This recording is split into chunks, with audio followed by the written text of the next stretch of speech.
So at some point around 18 months ago, I was doing a bit of admin on the channel and I noticed something rather odd. One of my videos, the American Ninja 2, the Confrontation, was quite a bit shorter than I remembered it. In fact, it was way shorter than I remembered it. Originally, the runtime was somewhere around the 9-minute mark, but the video I was looking at barely broke a minute and 15. Naturally, once I'd stopped freaking out, I got in touch with YouTube support, who effectively told me that they had no idea why my video had suddenly lost 8 minutes, nor were they able to help me in getting it back. Balls. I re-uploaded it as part of the TYTD-a-thon not too long ago, but honestly, I wasn't really all that happy with it. Time had not been kind to this review. With sloppy editing, weird sound design and other abnormalities, it wasn't really something I was proud of, and given that I plan to do some more American Ninja reviews in the not too distant future, it kinda made sense that if I was going to bother re-uploading it, I might as well spruce it up a bit. So, what we have here is a kind of 2.5D remake of my old 2D review. I've cleaned up my audio using the original audio files. I've actually processed the audio this time too, because before I'd literally just dumped what I recorded onto the timeline and set to it. I've put a few more shorter clips in to break up the edit and let it breathe. I've removed the super long, full screen, full audio, heavily copyright infringing clips I used to use because I was an idiot back then who took copyright for granted. I've updated the backing tracks, which were a bit monotonous in the original, and I've recorded a brand new packaging shot along with updating the titles and credits. This isn't something new, but it's an improvement over what it was before. So, here it is. I ask that you please be kind with this, as this was pretty much the third review I'd ever written and recorded, so with the best will in the world, it isn't going to match the quality of my usual stuff. But I still kinda dig this one. So without further ado, enjoy.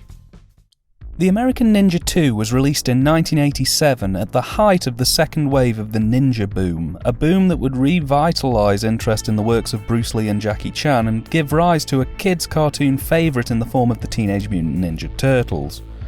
It would also further assist the rise of groups like the Mary Whitehouse-driven National Viewers and Listeners Association, which in turn would lead to the BBFC, the UK's equivalent of the MPAA, making several utterly ridiculous and bizarre additions to their censorship guidelines. And while there's no evidence to suggest the American Ninja 2 was a direct cause of one of the biggest culturally destructive movements of our generation, it was certainly a part of the pool that led to the tidal wave.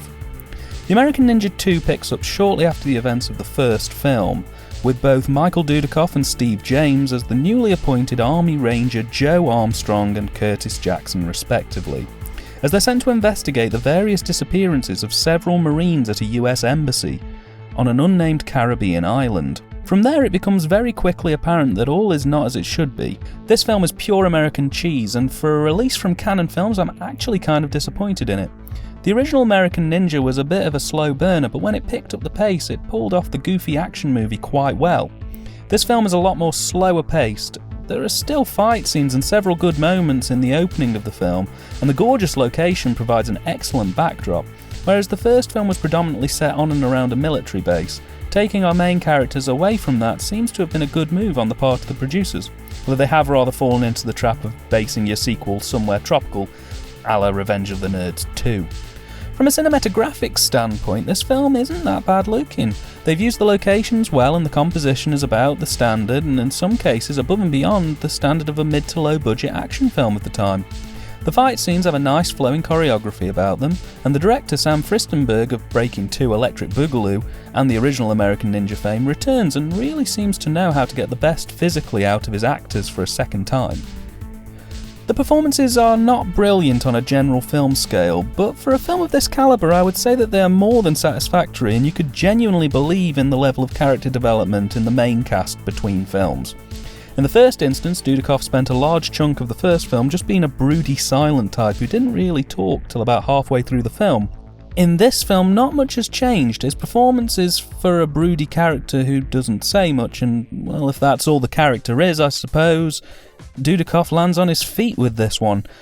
James, by contrast, has a bit more of a difficult job playing the slightly dry, take-no-nonsense, wisecracking comrade in the form of Jackson, and he really is the actor who completes the mix for me. If he was more wisecracking, the film would start to be unbearable. If he was quieter, I feel this film would be quite dull. In short, he really does save this film by balancing out the ultra-cheesy fight sequences and long periods of exposition. The soundtrack is pure pounding synths, and whilst quite generic, it suits the tone of the film quite appropriately, though essentially it may as well be stock music. My biggest issue with this entire film lies purely in the pacing. The moments of exposition feel to me unnecessarily long, to the point of almost but not quite boring me. The action scenes do somewhat bring my attention back, but for me it doesn't really start to pick up the pace until the final act, at which point for some it may be too little too late. This film's final act not only offers up a complete out-of-nowhere twist that in any other film I'd have really disliked, but it also offers a fairly grand finale that shouldn't disappoint. This is pure action film goodness, which, on its budget, is actually quite impressive. The American Ninja 2 is available both as a standalone release and as part of a 4-disc collection containing the American Ninja 1-4. Released by 88 Films on Blu-ray, I must say the restoration of these films has been wonderfully handled, with lush and popping colours and a crisp, clear picture quality. I think this arguably will be the best way you'll ever see these films. This film isn't really going to be for everyone. Its pacing issues, coupled with the pure all-American OTT-ness, may put some people off. But if you want a good, solid example of a fun 80s B-movie action film with ninjas, then look no further.